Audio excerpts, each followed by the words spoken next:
Ulitin ko mga kababayan ha, the total number of votes na nilabel as overvote na hindi binilang ng makina is exactly divisible by 12.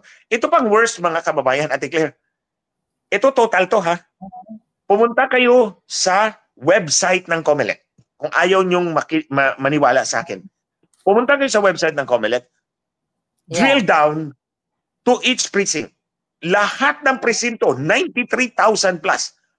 All overvotes for senator per precinct are divisible by 12. Yeah. Hindi lang total. Hindi lang yung total. Bawat presinto, i-drill down nyo. Kasi total to eh. You drill down to each precinct. Kasi pinakita ko yan sa media eh. Nag-press conference kami ng United People's Initiative nung the other day. Sinabi ko sa media, sige kayo pumili. Dito tayo sa Mindanao, sa Luzon. O anong rehiyon? Anong probinsya? Anong munisipyo? Anong barangay? Anong presinto? 6 parameters yan. Pagdating sa senator, 240. Divide by 12, 20. Exactly divisible by 12. So kung divisible by 12, pasok yan sa total number of maximum votes for senators.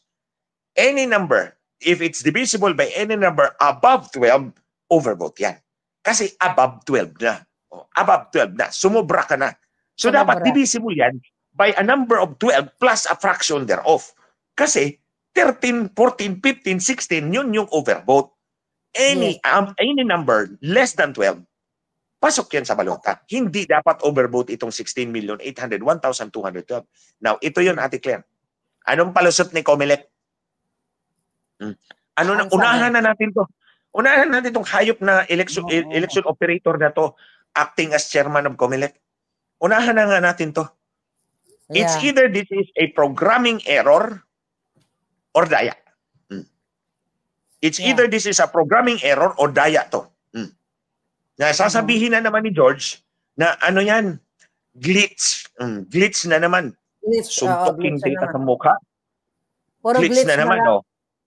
Glitch na naman. Puro na lang glitch. Lahat ng may explain, glitch.